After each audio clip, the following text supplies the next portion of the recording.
న్యూస్కి స్వాగతం.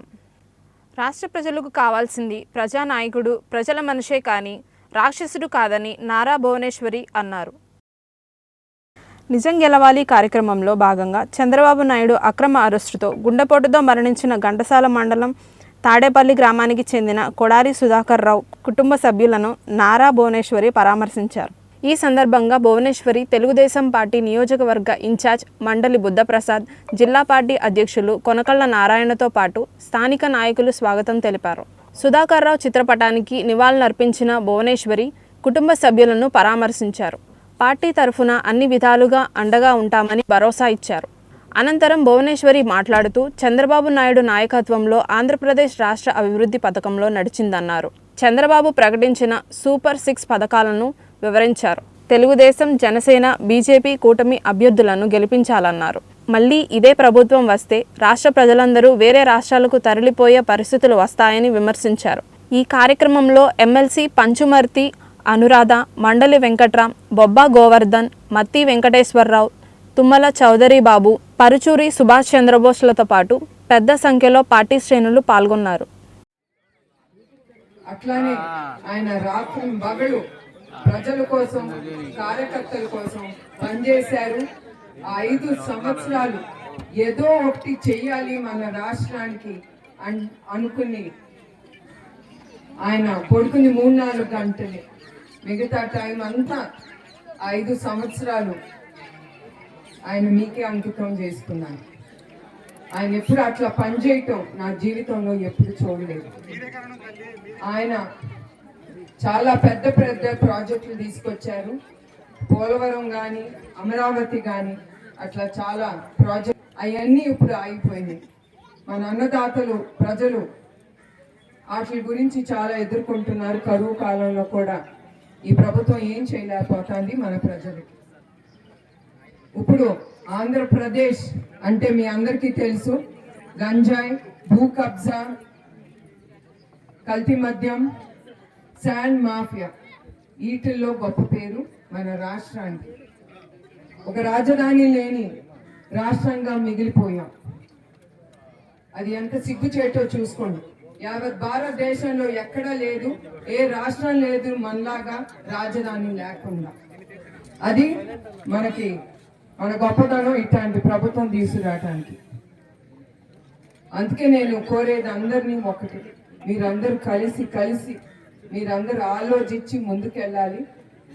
ప్రజల ప్రభుత్వాన్ని మీరు ముందుకు తీసుకురావాలి. అట్లానే చంద్రబాబు నాయుడు గారు సూపర్ 6 అనేది ప్రకటించారు ఈ ఎలక్షన్కి.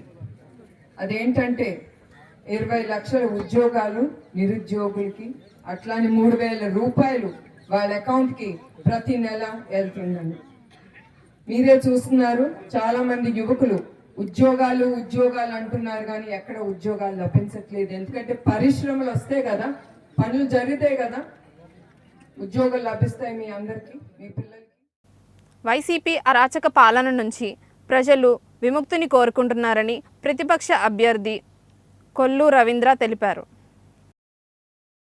వైసీపీ అరాచక పాలన నుంచి ప్రజలు విముక్తిని కోరుకుంటున్నారని ప్రతిపక్ష కూటమి అభ్యర్థి కొల్లు రవీంద్ర తెలిపారు.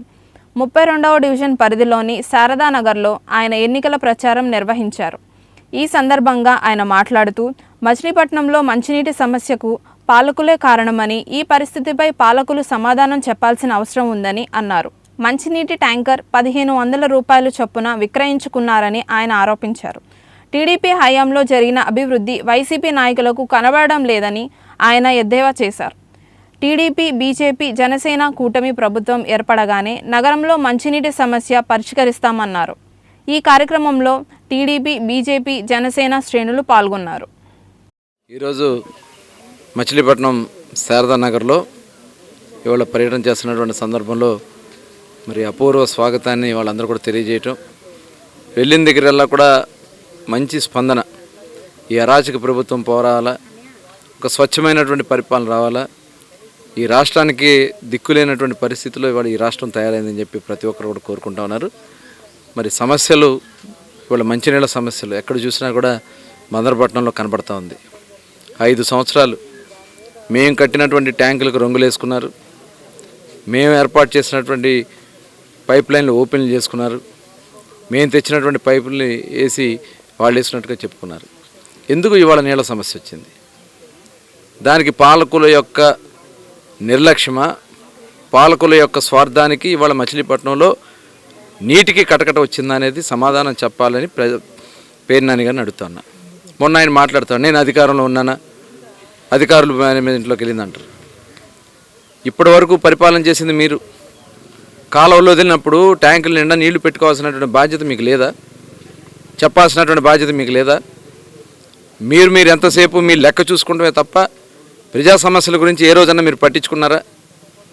ఇవాళ మాట్లాడుతూ ఉన్నారు, గత ప్రభుత్వంలో వాళ్ళు ఏమీ చేయలేదని మాట్లాడుతూ ఉన్నారు. మీ కళ్ళకు కనబడతలేదా? మీ కళ్ళ ముందు కట్టినటువంటి కట్టడాలు మీకు కనబడలేదా? దానికి నిలువెత్తు సాక్ష్యాలు మీ కళ్ళ ముందు ఉన్నాయి. ఇవాళ అలాంటిది మీరు మోసం చేస్తూ మళ్ళీ దగా చేసి మళ్ళీ ఎన్నికల్లో మీ కొడుకుని అందరం ఎక్కించాలని చెప్పి ఇవాళ ఏదేదో చేస్తూ ఉన్నారు. పిచ్చి పిచ్చి ప్రాలాపనలు మాట్లాడుతూ ఉన్నారు. ఇవాళ మీరు అమ్ముకుంటా ఉన్నారు నీళ్లు. ట్యాంకర్ 15,000 రూపాయలు చొప్పున 100 ట్యాంకర్లు ఇవాళ తరగటు మన పంపుల చెరువు నుంచి వెళ్ళిపోతూ ఉంది. వందల ట్యాంకర్లు వెళ్ళిపోతున్నాయి. ఎక్కడికి వెళ్తూ ఉన్నాయి? ఎవరికి అమ్ముకుంటా ఉన్నారు? అంటే మట్టి అమ్ముకున్నారు, భూములు అమ్ముకున్నారు, ఇసుకలు అమ్ముకున్నారు, చివరికి నీళ్ళు కూడా అమ్ముకుని దిగజారిపోతా ఉన్నారా ఈ దీపం ఉండగానే ఇల్లు చక్కబెట్టుకోవాలని? ఇవాళ మీరు మాట్లాడుతూ ఉన్నారు పంపుల చెరువులో క్రికెట్ ఆడుకున్నారని. తరతరాలుగా పంపుల చెరువుల్లో షిల్ట్ ఏర్పడిపోతే ఆ షిల్ట్ అంతా క్లీన్ చేసాం. ఏ రోజు నీళ్ళకి ఇబ్బంది రానివ్వలేదా మేము? ఏ రోజు కూడా బందర్లో నీళ్ళ సమస్య రాకుండా చేయగలిగామే మేము? ఇవాళ మీరు ఎందుకని 3 రోజులుగా 4 రోజులుగా నీళ్ళు ఎందుకు వదలాల్సినటువంటి పరిస్థితి వస్తుంది? నేను ఆ రోజున కోరుకున్నా, కరెంటు ఆపకుండా నీళ్లు ఇవ్వాలని చెప్పి మేము కోరుకున్నాం. అది చేయలేక ఇవాళ మీరు పిచ్చి పిచ్చి ప్రాలాపన మాట్లాడితే జరగదు. ఖచ్చితంగా రేపు మీ నీటి మీద కూడా ఎంక్వైరీ చేపిస్తాం. ఎవరిని వదిలే సమస్య లేదు. ఇవాళ ఇప్పటికైనా సరే అధికారులు, నేను కలెక్టర్ గారిని కలుస్తా, అవసరమైతే కృష్ణానది నుంచి నీళ్లు వదిలిపించి బందరు ప్రజలకు నీళ్ళ సమస్య రాకుండా చేయాల్సినటువంటి బాధ్యత మేము కూడా భాగస్వాములు అవుతామని కూడా ఈ సందర్భంగా తెలియజేస్తూ, ఇలాంటి దుర్మార్గులను ఒకసారి అందరూ ఆలోచించాలని చెప్పి బీజేపీ ఆధ్వర్యంలో కొల్లూరు రవీంద్ర గారు వాళ్ళ శారదానగర్లో ఇంటింటికి మరి తిరుగుతూ వాళ్ళ సమస్యలన్నీ కూడా తెలుసుకుంటూ, రాబోయే కాలంలో గతంలో మేము ఉన్నప్పుడు 5 ఏళ్ళలో చాలా కార్యక్రమాలు ఇక్కడ చేసాం. రాబోయే రోజుల్లో కూడా ఇంకా ఏమైనా సమస్యలు ఉంటే మీకు పరిష్కారం చేస్తామని చెప్పి కూడా వారికి హామీ ఇష్టం జరిగింది. చాలా చోట్ల మంచినీళ్ళు చాలా ఇబ్బంది పడుతున్నామని చెప్పారు. అట్లాగే లైట్లు కూడా లేవు, ఇక్కడ స్తంభాలు ఇరిగిపోయే పరిస్థితిలో ఉన్నాయని చెప్పారు. ఖచ్చితంగా అవన్నీ కూడా నోట్ చేసుకున్నారు. తెలుగుదేశం ప్రభుత్వం రాగానే ఖచ్చితంగా ఇక్కడ అవన్నీ కూడా ఏర్పాటు చేస్తాం. కొన్ని ఇళ్ళకు కూడా మరి పనులు అవి కూడా లేవన్నారు. అవన్నీ కూడా వేయించి వారికి కావాల్సినవి అన్నీ కూడా ఇబ్బందులు లేకుండా ఖచ్చితంగా చేస్తామని కూడా హామీ ఇష్టం జరిగింది.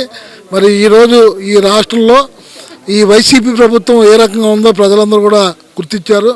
కరెంటు ఛార్జీలు పెంచారు, నిత్యావసర వస్తువుల ధరలు పెంచారు, ఇంటి పన్నులు పెంచారు, ఆర్టీసీ ఛార్జీలు పెంచారు. మరి వాళ్ళ ఈ మందు మామూలుగా గతంలో మంచి బ్రాండ్లు 60 రూపాయలకు దొరికితే వాళ్ళ 180 రూపాయలు తీసుకుని 200 రూపాయలు తీసుకుని వాళ్ళ ప్రాణాలకు కూడా మరి చాలా ఇబ్బందికరమైన పరిస్థితులు వస్తున్నాయి. వాళ్ళ లివర్స్ చెడిపోతున్నాయంటే వాళ్ళ కల్తీ మందులు అమ్ముతాం వల్ల మరి చాలామంది చనిపోతున్నారు. కాబట్టి ఇటువంటి దుర్మార్గమైన ప్రభుత్వం, అరాచక ప్రభుత్వానికి ప్రజలు బుద్ధి చెప్పే రోజులు ఖచ్చితంగా ఉన్నాయి. గతంలో చంద్రబాబు నాయుడు గారు చంద్రన్న బీమా అని ఎవరన్నా వాళ్ళ ఇంటికాడ అనుకోకుండా చనిపోతే వాళ్ళకి 2 లక్షలు, 30,000, 5 లక్షలు కూడా ఇచ్చిన ఎలక్షన్ మరి కార్యక్రమాన్ని ప్రారంభించడం జరిగింది. ఇంటింటికి తిరుగుతున్నాము. మరి మంచి స్పందన ఉంది. మంచిగా మరి గతంలో ఆయన మరి ఎమ్మెల్యేగా మంత్రిగా ఉండగా అనేక నిధులు తీసుకొచ్చి మరి శారదానగర్ కానీ, వడ్డీ రంగారావు నగర్ కానీ, లైటింగ్ కానీ, మరి స్తంభాలు కానీ, మరి రోడ్లు కానీ, డ్రైనేజీలు కానీ, మరి అనేక కార్యక్రమాలు ఇక్కడ చేసిన దాఖలాలు ఉన్నాయి. మరి ఇప్పుడు కూడా మళ్ళీ మరి గెలిచినాక రేపొద్దున ఇంకా మిగిలిన పనులు కూడా డ్రైనేజీలు అనేకం దిగాడిపోయి ఉన్నాయి. దోమలతో మరి శారదానగర్లో అనేక మంది దోమలతో పెద్ద బాధపడుతున్నారు. అవన్నీ లేకోకుండా మిగిలిన పనులు కూడా మరి కొల్లు రవీంద్ర గారు ఈసారి మళ్ళీ గెలిచిన తర్వాత అవన్నీ కూడా మరి పూర్తి చేస్తానని మాట ఇచ్చాడు. కానీ మరి తిరుగుతుంటే ఇంటింటికి కూడా మంచి స్పందన ఉంది.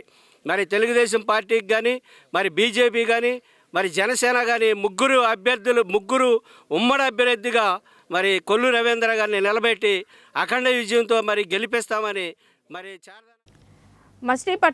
మచిలీపట్నం నియోజకవర్గ వైసీపీ ఎమ్మెల్యే అభ్యర్థి పేర్ని కిట్టు గిలకలదిండిలో తన ప్రచారం 4వ రోజు కొనసాగిస్తున్నారు. మచిలీపట్నం నియోజకవర్గ వైసీపీ ఎమ్మెల్యే అభ్యర్థి పేర్ని కిట్టు గిలకలదిండిలో తన ప్రచారాన్ని 4వ రోజు కొనసాగిస్తున్నారు. ఈ సందర్భంగా కార్పొరేటర్ తిరుమల శెట్టి వరప్రసాద్ ఆధ్వర్యంలో గ్రామస్తులు పేర్ని కిట్టుకు ఘన స్వాగతం తెలిపారు. గిలకలదిండిలో గడప గడపకు వెళ్లి కిట్టు ప్రజలకు అందే సంక్షేమ పథకాల వివరాలు తెలుసుకున్నారు.